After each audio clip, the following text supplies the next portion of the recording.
Hello guys. So today I'm sitting with my beloved, amazing friend, Amaka. She's a medical doctor, by the way, guys. So today I want us to talk about weight loss generally, how she succeeded in her own weight loss, and I failed at mine. So we want to know what really inspired her, her motivation, her choices of food, what she did, especially how she was able to keep it. She was very consistent and focused. We just want to know how she did it. So if you're here and you know you're struggling with weight loss, and you've not been consistent, you're not focused, I think this is the right video for you. Okay, let's ask her questions. Don't go anywhere, just stick with us and listen. See, take it from me to you. This one is directly it's not even like a joke. This is somebody I know very well. I know how she started and everything. Like, I would say that if I didn't know who she was, I would have said she had is it Monjero or whatever they call it? Yeah, I would have said she had that, honestly. And at this time, I'm thinking about it. I actually take out my words because I was just among those people that said Mr. Johnson had Monjero or something. But see this, my friend, seeing her, knowing how she started, knowing how she was, oh my God, I can now say that it's very, very easy for somebody to lose weight as long as you're determined. You can lose to any size you want. I'm a living. It didn't work for me, because I was I was not disciplined. But you see her, it works for her, and we need to learn from her. So that's why we are having this video today. So please don't go anywhere, just follow us. And before then, do not forget to like, comment, and subscribe. Whatever you want to ask about us, whatever you want to know about weight loss in this video, just comment on the comment section. We'll get back to her because at this time now she's our coach, and she will tell us what she did that worked for her. You can actually see, do you even want me to stand up for them? Because this way they don't even know how you were before. Stand up for them. Let them see. It's my formal picture. I think I will, maybe somewhere I'll just get your formal picture and just see, so that they will see that. Not be chon. Really on a big side like that. Yeah, but my dear, the way you lost weight it needs to be studied. So yeah, guys, we're forming to the first question now. So, Mama, as usual, I guess she permits me for using, like, I have my questions here, yeah, and I don't want to ask it off that. So I'm going to be asking from paper. So we'll start. Why did you start weight loss at the first place? What really pushed you into action? Okay, it's actually my blood pressure, not really, because to be honest, I've not really been on the overweight side. So lately I started noticing that my diastolic blood pressure was getting high. I think that was my major push, not necessarily because of I was on a big side. Yes, my blood pressure was, I think as at then I was constantly getting a diastolic blood pressure of 90. So I just thought that if I apply it's like stage 1 hypertension. So at that point I know that medication, and my mom having high blood pressure actually triggered it all, because I didn't want to come down with it having to take medication for life. So I wanted to do what was necessary, and part of it was weight loss. And I had to work on my diet. I had to exercise 30 minutes, my treadmill, look at it here, my treadmill. I had to exercise 30 minutes every day, at least for 5 days. And I counted my salt level, and I think I'll come to that. I think I'll have questions for you on that extent. So yeah, you're just trying to say that whatever pushed you was because of health. Yes, my health. Okay. It wasn't because so of yeah. It was just my she wasn't really on the very, very big side. But I must say, the way she really lost weight is really need to be studied. Like, I was wild, So, like, how did you manage to stay consistent and focused? Okay. Because that's the thing. You see now, me and you, we started the same. But you look at me, look at your friend. Okay. There's something, I'm not really a routine person. So, starting it all, I had so much fear in me, whether I'll be able to, keep up with it. But there's this passage I always, early morning, I'll tell God, and I don't really know the Bible passage, but it's those that depend on the Lord, It's going to renew their strength daily. They will soar like the eagle and not get tired. They will walk and not get. They will walk. They will not get tired. They will run. They will not get weary. They will, every day. So every morning. Then I used to wake up by 5 a.m. You did not tell me this one. Yes. So you see, maybe that's where I went wrong. I was not putting prayers in my own. I carried it. I told God about my blood pressure and what I wanted to do. So every morning I was chanting it, and just like I won't set an alarm. I'll tell God, I really want to be exercising by 5 a.m. This I don't know how it's going to be possible with my kids, everything, and I won't set an alarm. And before 5 a.m. something will just wake me up. I found that I was always consistent. It's like 6 months or 7 months into it, and I've consistently done. And I can say that the only thing that happened was that I didn't depend on my own strength. I knew my weakness, and I brought it before God, and He just helped me. Oh, so you see, that's where this is where I went wrong. Okay. Noted. So did you like follow like a specific diet plan, or maybe change any of your eating habits? What was the biggest sacrifices you had to make when it had to do with food? I didn't change my diet in per se. I ate the same thing I was eating, just that I was mindful of if I want to make stew, I was mindful of the spoons I use, spoon of oil I use. Like I practically did my stew with just like 2 spoons of groundnut oil. Like you mean like 2 tablespoons? Yes, 2 tablespoons. 2 tablespoons. Yes. You know we used to eat. Yes, I'll put it and I'll boil my tomato for a longer period of time, because already in Nigeria, my mommy had already made modification on her stew, how to make stew. So I already knew how to do it from home. So I just came and because I've seen my mommy prepared like that when they first diagnosed her with hypertension. So she had to make money. So it was easy for me. It's something that I'm already used to. Really easy so I already know how to make it with little quantity of oil. Okay. And that went a long way. Do you get? Then I started counting my salt level. So I was eating everything, but I was being, I don't know how to say it. Normally, I'm not really someone that do a lot of frying normally. So maybe those things help me. I think those I'm not things help someone that every time likes frying egg. I would prefer to eat the boiled egg. So to some extent, I had a little bit of healthy kind of eating already. So it was easy to sip. I'm not someone that I would rather go for green plantain than ripe plantain. Okay, so it was really very easy for me to do it because it's something that I was already used to. So it's just that at some point I backslided. So I had to like bring myself back. You get? So you see, that makes sense now, honestly, because I was just like, how did you just, how were you able to just switch over like that? For me, is that it's hard. I love my fried stuff. I couldn't eat all those veggies. I still want to be enjoying my nkwobi, my abacha, everything. I think it's only vegetable that was the thing that I was never used to. So I started, it was a struggle for me, but I devised means of making it palatable for me. So I'll garnish my vegetable with seasoning, a little seasoning, so that it's tasty. It was only vegetable. I think eating vegetable was a new thing I had to learn. I made it a conscious effort that half of my plate will be vegetable, and the remaining half I divide into half of protein and half of carbohydrate. So that's just it. Okay, so what kind of workouts? What type of workouts worked best for you, and how often did you like exercise per week? Okay, I've said that earlier before, but treadmill was my biggest.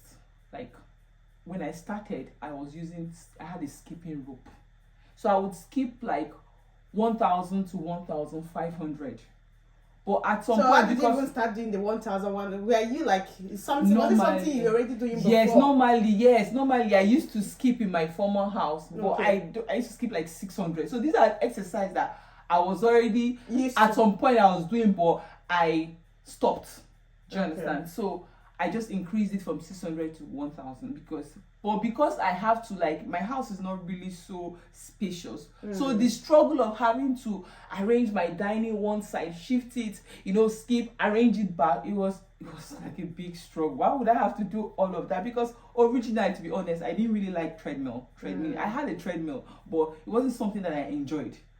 So I had to just, because of the tussle the struggle that came with having to skip, I had to just force myself to like it, and I had to start adapting love for treadmill.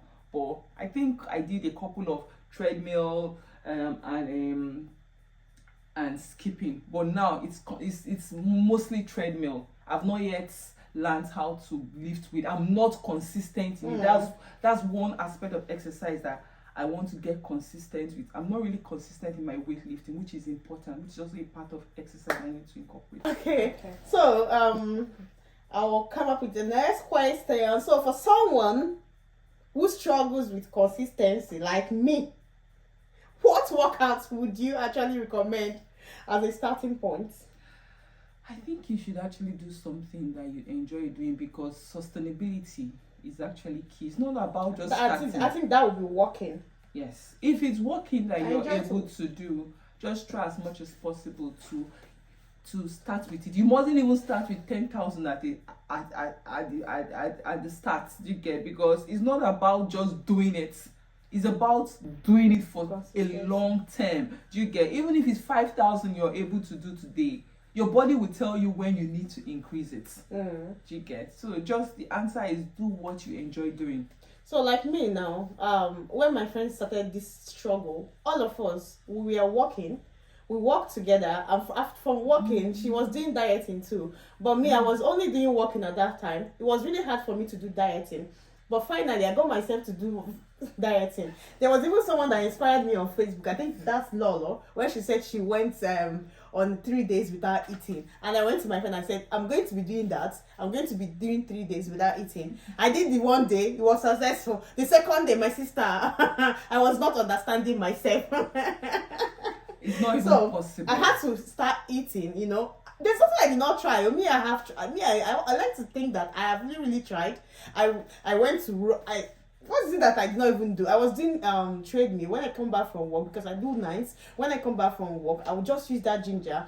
I will do the treadmill. Before I go, I will also do another one. But my problem was consistency. I was not consistent. And then when I traveled to that Albania and came back, it destroyed everything. The fact that I was trying to lose weight, and I felt like I have lost weight in 4 weeks. I lost only 5 kg. I didn't think it was only, because it was a big struggle for me to do that.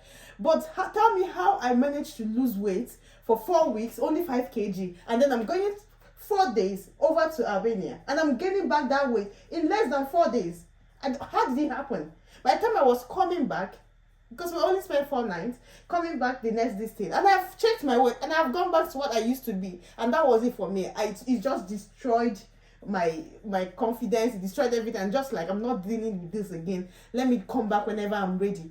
Plus my mother's food, I will not lie, that woman's food is really a whip of fashion against me. So I don't know, maybe when she actually go back or visit Nigeria back and all that, maybe I can finally get somewhere. But now, honestly, this weight loss thing is not easy. So if you are struggling like me, what I want you to get from this video, from my friend, is her consistency. She's so consistent and focused. That's one thing I know I'm lacking, you know. And another thing, I don't know if I can ever live Nkwobi and abacha. I don't know. And those things have so much calories, like you always talk about. I don't think you should leave it. It's about modifying how you prepare it. It's but you know, this is oil. It's about you now regulating your quantity of oil you use. It might not come out like how it used to be, but it's about you adapting. Like, you can still eat your abacha. Just find the right way to make it. Do you get my point? Find the right way. You might make some errors while doing it. You will still enjoy it. You just find the right way to make it. Instead of, maybe if you used to use 1 full cup of oil, you can just make it to half cup of oil for now. With time, gradually you start with. It's about just little baby steps that eventually count. To be honest, for the last 2 months, I haven't really been stringent with my diet. I haven't really been so consistent like that with my diet. No, but that's why everyone was saying to you, everybody said, oh, no, this is too much now. You have to start adding up something. That's why you have to, because more. She has even added, like we are doing this video when she had already added. If you needed to see her 2 months ago, oh my God, you needed to see her 2 months ago. And then there's this thing that you actually do that you know how to do very well, which is counting calories. That's it. I don't know. It's never my ministry. No matter how I try to get myself, I don't even have the patience. My friend will go to the shop, for everything she picks, she look at it and say, oh, this one is calorie this one is calorie that, and next thing she's counting calories even before she buys it. But that's what I don't have the patience for. So you see, my own struggle, I don't even know what to help me. I think it's not really a difficult thing, because this is something that I learned.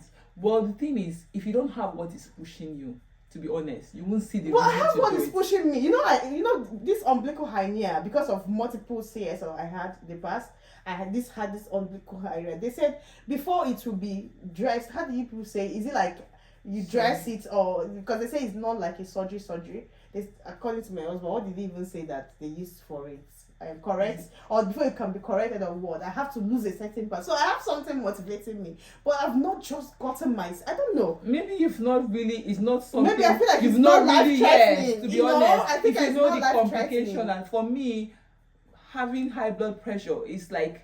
And I know that my mom is, when I see the challenge every time she has to go for her checkup, you know, and I don't want to see myself there. Yeah. Do you understand? I already know that having someone having it has put me at a higher risk compared to the general population. Yeah. I know everything that comes with hypertension. Do you get? Yeah. So I'm seeing things that if I don't do what I have to do, I'll deal with that. So the both ways are hard, but I have to choose the hard that I want to take. But then again, you know, I want a flat stomach, and for every time this umbilical keeps coming in and going, that it makes me feel a certain type of way, you know. So I think that should be enough motivation for me. I don't just know what my problem is. Yet, maybe because it's not life threatening. It's not yet. But the truth is, once you see that thing that is going to be a true motivation to you, you have no option but to just bulge. It's just something. It's just the fact. So what was the hardest part of this journey? Like, who supported you the most during this journey? Well, to be honest, I didn't have anybody support. So Chuka did not support you? No, I didn't have anybody. To be honest, were the one that was supporting Chuka. I was actually the one supporting my husband in the journey, because if I depended on somebody, man, I would have failed longest time. I think that my biggest support, honestly, was me going back to God every time. Whenever I feel like quitting, I would just go back to God and chant that verse to Him. I think that was my biggest, and that's why. And I just stumbled upon that passage. I don't know how I stumbled upon it, and I just held it so closely. I think that's my biggest support. Even at now that I'm still like my diet is just here and there. Like yesterday when I went to the GP just to have myself checked, and they checked my blood pressure, and normally I know it's too normal that I had a normal, I think 122/84, but normally I used to have, since I started my diet, I used to have 118 or 108/60 something or 70 something. But last 2 months, couple of months, I've been eating anyhow, and yesterday was a call back for me when I went to that GP and came back and saw 122/84. It's normal, yes, but usually they will advise having less than 120/80. That was a wake-up call again for me. Normally at night I would have gone to buy cookies, Tesco cookies, and just celebrate my this thing. But yesterday, when I came back, I told myself, Amaka, it's time for you to get back to your dieting. If not, the work you suffered for, you just see it crumbling. And throughout years, when I was even having the sugar crave, because this thing about sugar is the more sugar you eat, the more craving. I was having that sugar craving. That's the thing about me, baby girl. You know, I don't eat all those cookies, all those jams. Really? I don't know how to eat them. Even I bake, I don't even taste and all those things. But yet, I was still struggling with weight loss, and I don't know why. The only thing I know how to eat is I have a lot of starch. I know that word. Carbohydrates, I take it a lot. And that's where my problem is, because I'm not like no.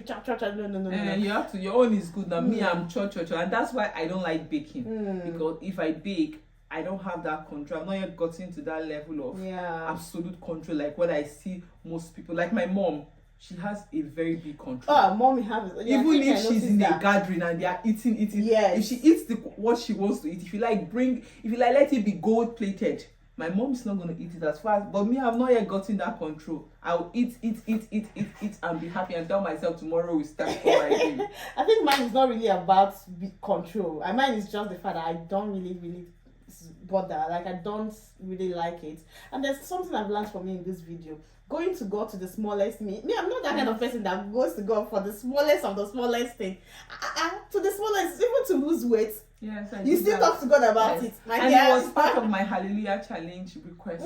Yes. Okay. I think I've learned that. Me, yes. I only go to God for the bigger thing. Yes. But having this talk with you, or this sit down with you, I have learned that I can actually go to God for the smallest of things. We women, human beings, for many times I will just tell myself, it's all this thing I can do. Like I feel like I can do all those small things on my own. But you're right. I think when you just invite the presence of God in whatever you do, no matter how little it is, he just makes you. I don't know how he does it, but I think that's one thing. Maybe I will go back and start doing. I acknowledge that routine is not something that I'm good. Over time, when you acknowledge your weakness, the Bible says that in your weakness, His strength is made manifest. So I acknowledge at that point that something routine is not for me. Yeah. Even my skincare that I've been doing, I bought things for routine. I've stopped. It's not me. Yeah. You get bored, but I didn't really put that one to God because I feel that it's just glowing. It's not affecting any part of my body. I know. So, like, how has it changed? How has weight loss changed your confidence and mental health? Well, I didn't really have anything about my confidence with them because, like I said earlier, I was never on the overweight side.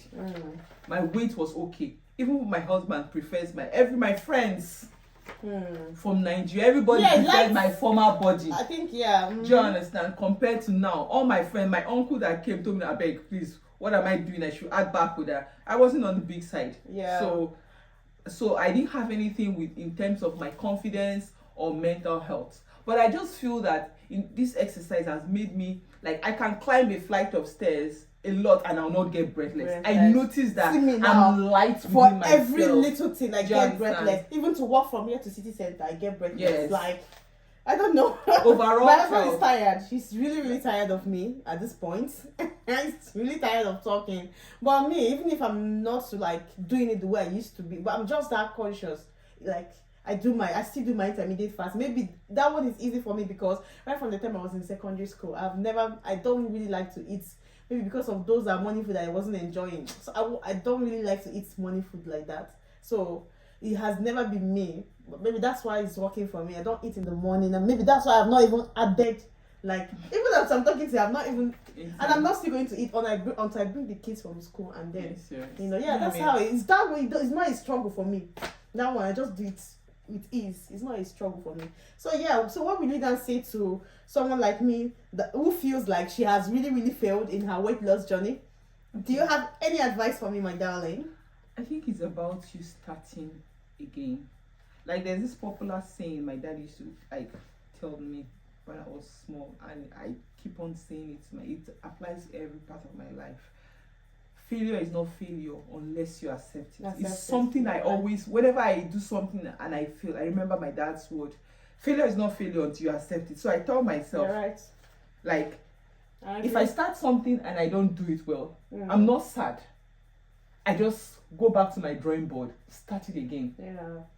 And with time, I keep on trying and I get better at it with time. So it's something that I chant within myself. Failure is not failure unless I accept it. So I'm not scared of failing.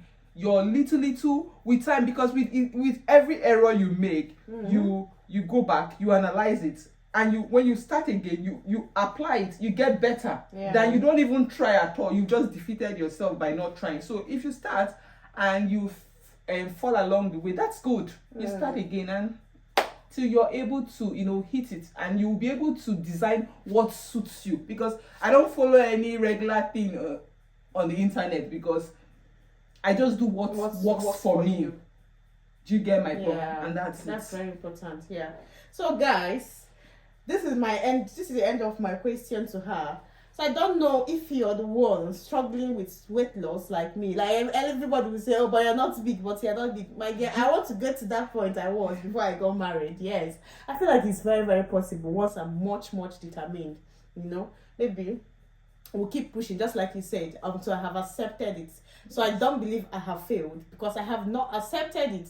So I'm going to continue to work more. And then if you also be struggling with weight loss, let's know your struggles in the comment sections, you know, so we can encourage ourselves and hit the targets together. So guys, please, this will be the end of our video. Do not forget to like, share and subscribe. And just to let you know, like, I know some of you are foodies like me. To be honest, I love food. Like, food is my happy space. So if I tell you the struggle I go through, I love food. I don't know about anybody, but if you're a foodie like me, I love food. It's a really difficult thing, but one thing I want to leave with you is that if you set your mind at something, it's achievable. Yeah. If you can conceive that idea, it's very achievable. I agree. So yeah, that's it, guys. Take care. We'll see you again in our next video. Bye.